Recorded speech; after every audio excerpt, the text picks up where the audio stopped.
Hello friends, मैं हूं Gaurav and जब most of the Indian subcontinent Britain की कॉलोनी बन चुका था, Nepal continued to be free. Yes, Nepal उन चुनिंदा देशों में से है जो कभी भी कॉलोनाइज ही नहीं हुआ। जब इंडियन कॉन्टिनेंट के माइटी किंगडम्स एक के बाद एक करके ब्रिटिश के कंट्रोल में आते गए, नेपाल जैसे छोटे से रीजन ने अपनी सॉवरेनिटी प्रोटेक्ट करके रखी। और डिड इट ट्रूली? क्योंकि एंग्लो नेपालीज वॉर के बाद तो ब्रिटिशर्स के पास अच्छा खासा चांस था कि वो पूरे नेपाल पे अपना कब्जा जमाए या फिर उसे इन्वेड कर सके। सो क्यों इसके बावजूद भी ब्रिटिशर्स ने ऑलमोस्ट पूरे इंडियन सबकॉन्टिनेंट को कैप्चर कर लिया, just except Nepal. So well, ये बात है 1760s की, जब नेपाल कंट्री एग्जिस्ट ही नहीं करती थी। It was just a group of small territories जो अक्सर आपस में लड़ते रहते थे। इन्हीं टेरिटरीज में से एक था एक छोटा सा kingdom called Gorkha. Gorkha kingdom के उस समय के राजा थे पृथ्वी नारायण शाह। वो सिर्फ 20 साल के थे जब उन्हें गोरखा का किंग बना दिया गया था, और तभी से ही उन्हें इंडियन टेरिटरीज में बढ़ते मुगल इन्फ्लुएंस से काफी ज्यादा चिंता होने लगी। और उन्होंने ये सोचा कि इससे क्यों ना नेपाल को बचाने के लिए उन सारे छोटे टेरिटरीज को यूनाइट किया जाए और एक देश बनाया जाए। उनका यह एम्बिशन था कि असली हिंदुस्तान यानी लैंड ऑफ हिंदूज एस्टैब्लिश किया जाए, जो कि मुगल रूल या किसी भी फॉरेन इन्फ्लुएंस से कंप्लीटली अलग हो। सो अपने टैक्टफुलनेस और अपनी फियर्स गोरखा आर्मी के बलबूते पर भूटान और कश्मीर के बीच के जितने भी टेरिटरीज थे, उन्होंने वो सब कॉन्कर कर लिए और 1769 में एस्टैब्लिश कर दिया द किंगडम ऑफ नेपाल। अब नेपाल में तो एक और गुरखास एक स्ट्रॉन्ग पावर बनके इमर्ज हो रहे थे, लेकिन वहीं पर दूसरे ओर भारत में ब्रिटिश ईस्ट इंडिया कंपनी ने भी 1757 के बाद से धीरे धीरे इंडिया में अपने डोमिनेंस को बढ़ाना शुरू कर दिया था। सो अब क्योंकि पूरे इंडियन कॉन्टिनेंट में मेजरली गुरखास और ब्रिटिश ईस्ट इंडिया कंपनी, यही दो पॉकेट्स ऑफ पावर्स इमर्ज हुए थे, तो उन दोनों का एक दिन टकराना तो ऑब्वियस ही बात थी। लेकिन अगर ब्रिटिश के पर्सपेक्टिव से देखें तो उनके एजेंडा में नेपाल एक्चुअली कभी था ही नहीं, and mostly because of its geography, and that is the first reason why Nepal कभी कॉलोनाइज नहीं हो पाया। सो आइए जरा नेपाल की ज्योग्राफी पर थोड़ी सी नजर डालते हैं। वो 75% माउंटेन से ही कवर्ड है। दुनिया के सबसे रगेड और अनइनहैबिटेबल टेरेन्स यहां पर पाए जाते हैं, और ब्रिटिशर्स को हाई ऑल्टीट्यूड माउंटेन्स पर लड़ने का कोई एक्सपीरियंस नहीं था। प्लस ब्रिटिशर्स के पास एक अपहिल बैटल करने की फाइनेंशियल और फिजिकल क्षमता दोनों भी नहीं थी। So it's a simple fact कि नेपाल की ज्योग्राफी ने कहीं ना कहीं उसे प्रोटेक्ट किया। नाउ नेपाल के कॉलोनाइज ना होने का सेकेंड रीजन यह भी था कि कहीं ना कहीं ब्रिटेन नेपाल को एज अ बफर स्टेट देखता था। यानी नेपाल को कॉन्कर करना मतलब डायरेक्टली चाइना के पावरफुल चिंग एम्पायर से बाउंड्री शेयर करना। एंड ब्रिटेन अभी अभी इंडियन सबकॉन्टिनेंट में अपने फुटहोल्ड को एस्टैब्लिश कर रहा था, एंड ऐसे में it didn't want to come face to face with China. And this is also the reason कि सिर्फ नेपाल ही नहीं बल्कि ब्रिटिशर्स ने भूटान, कश्मीर और सिक्किम को भी इन्वेड नहीं किया। But Britain couldn't avoid Nepal for too long, क्योंकि ब्रिटिश और गुरखा फोर्सेस पहली बार अपने आमने सामने आए इन 1769 इन सिंधुली गढ़ी वॉर। देखो, काठमांडू वैली नेपाल रीजन में एक इंपॉर्टेंट किंगडम था और ब्रिटेन के उसके साथ ऑलरेडी काफी क्लोज ट्रेड रिलेशंस थे।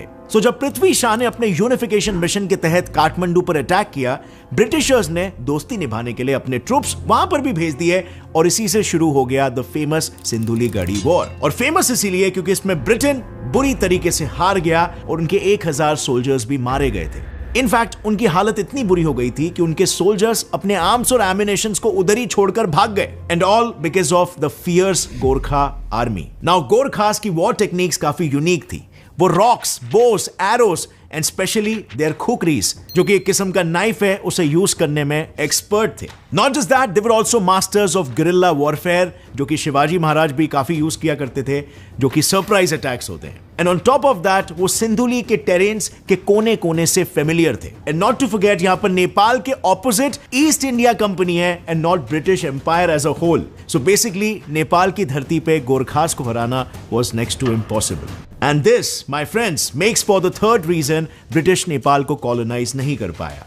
Brave and highly skilled Gorkha warriors का डर। और मैं इसे कोई एग्जैजरेट करके नहीं बता रहा हूं, ब्रिटेन इनकी आर्मी से इतना डर गया कि अगले 50 सालों तक उन्होंने गोरखा से कोई भी कॉन्फ्रंटेशन तक को अवॉइड कर दिया, until the final showdown, the Anglo-Gorkha War in 1814। यह वॉर 2 सालों तक चला कंटिन्यूसली, और इसी ने नेपाल की किस्मत हमेशा हमेशा के लिए बदल के रख दी। सो फर्स्ट एंड फॉरमोस्ट, इस जंग के पीछे 2 मेन वजहें थी। ब्रिटिश तिब्बत के साथ ट्रेड करना चाहता था, and as you can see, India और तिब्बत के बीच में है विशाल हिमालयास, और इसीलिए तिब्बत तक पहुंचने के लिए हिमालयास के कॉम्प्लिकेटेड रूट्स को क्रॉस करना पड़ेगा। And the only navigable routes जो साउथ एशिया को ईस्ट एशिया से कनेक्ट करता था, वो सारे नेपाल के कंट्रोल में थे। तो ब्रिटिशर्स के लिए ये बहुत ही इंपॉर्टेंट हो गया कि नेपाल में एक फ्रेंडली रेजिम हो ताकि वो इजीली ट्रेड कर सके। अब यहाँ पर ऑलरेडी ट्रेड बैरियर्स थे और प्रीवियस की सिंधुली घड़ी वॉर की वजह से ब्रिटिशर्स के नेपाल के साथ टेंशंस तो चल ही रहे थे, लेकिन द फाइनल स्ट्रोक वाज जब गोरखाली आर्मी ने अवध प्रोविंस पर अटैक कर दिया। वो अवध जो ब्रिटिश का एक प्रोटेक्टोरेट था। सो बस फिर क्या था, अब तक इतना टालते रहने के बाद British had no choice but to go on a war with Nepal. But remember, British ने सिंधुली घड़ी में मिली हार से सबक लिया था and this time they came better prepared. उनके पास इस बार ज्यादा वेपन्स और ज्यादा सोल्जर्स थे। But despite that, interestingly, Gorkhali army initially उन पर काफी ज्यादा हावी थी। So much so कि ब्रिटेन के 7 अलग-अलग जनरल्स को 7 अलग-अलग दिशाओं से नेपाल को अटैक करना पड़ रहा था। एंड फाइनली इसी स्ट्रैटेजी के वजह से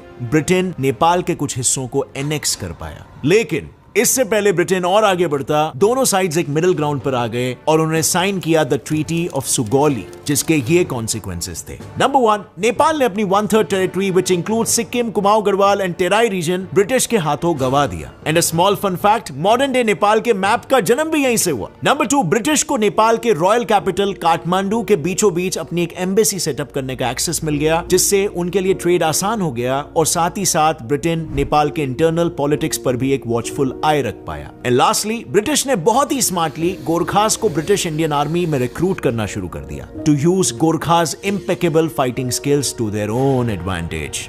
सो नाउ नेपाल ब्रिटिश कॉलोनी बनने से तो बच गया, but it wasn't 100% independent either. वो ब्रिटिश प्रोटेक्टोरेट बन गया, यानी कि एडमिनिस्ट्रेशन और गवर्नेंस खुद का, पर ओवरऑल कंट्रोल ब्रिटिश का।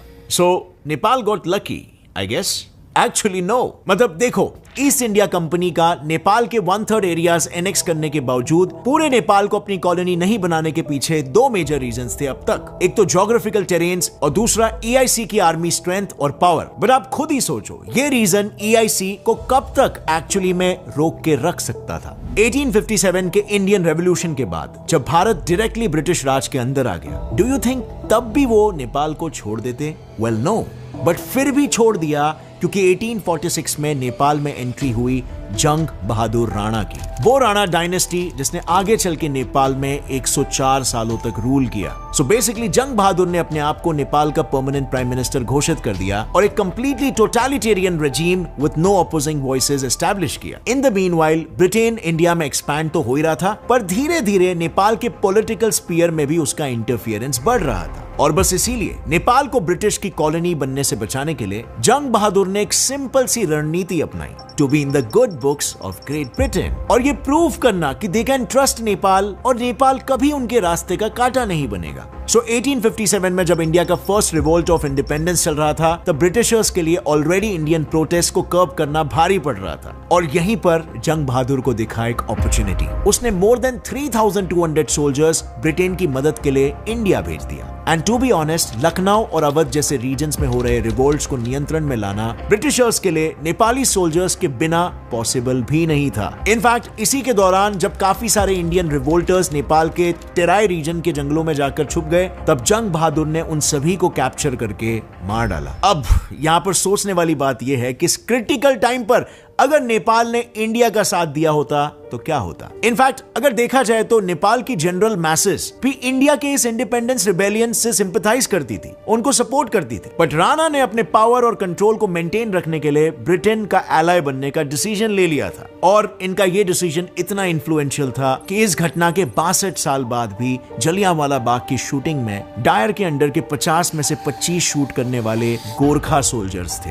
एंड स्पीकिंग ऑफ टुडे, आज भी गोरखास ब्रिटिश आर्मी के 3% सोल्जर्स कॉन्स्टिट्यूट करते हैं। And of course the king was rewarded for all this. 1858 में क्वीन विक्टोरिया ने जंग बहादुर को highest British medal the knight grand cross of the order of the Bath से honour किया था।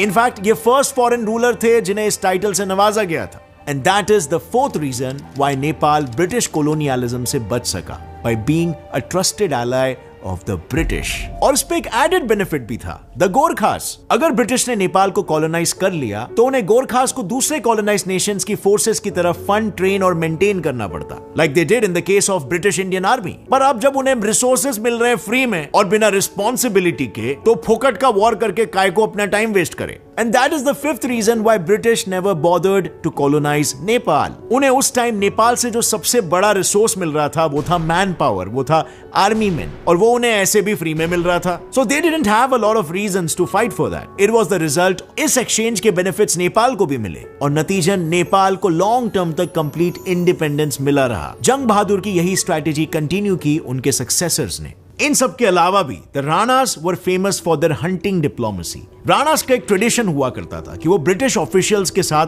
हंटिंग एक्सपीडिशंस पे जाते थे, and in one of these expedition in 1921 Nepal के एक रूलर शमशेर चंद्रा का proposal for complete independence got accepted, and finally इस डिसीजन को फॉर्मलाइज किया गया in 1923 in Nepal Britain treaty, जब नेपाल को एक इंडिपेंडेंट नेशन का रिकॉग्निशन मिला।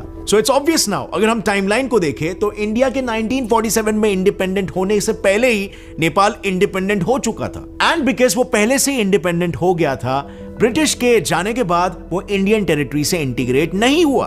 अब फ्रेंड्स, यहां पर मैं आप लोग का ओपिनियन पूछना चाहूंगा, क्या आपको लगता है नेपाल के लिए ब्रिटिशर्स का साइड लेना बेनिफिशियल रहा या इंडिया के साथ इंटीग्रेट होना ज्यादा बेनिफिशियल रहता था अगर नेपाल शुरू से ही इंडिया को ज्यादा सपोर्ट करता? तो आज हमारी हिस्ट्री, ज्योग्राफी, इकोनॉमिक्स सब कुछ डिफरेंट हो सकता था। आपका जवाब क्या है नीचे कमेंट्स में लिखना, और अगर आपको इस वीडियो से कुछ भी नया जानने मिला एक तो एक लाइक जरूर ठोकना। See you next time friends, till then as always stay curious, keep learning and keep growing. जय हिंद।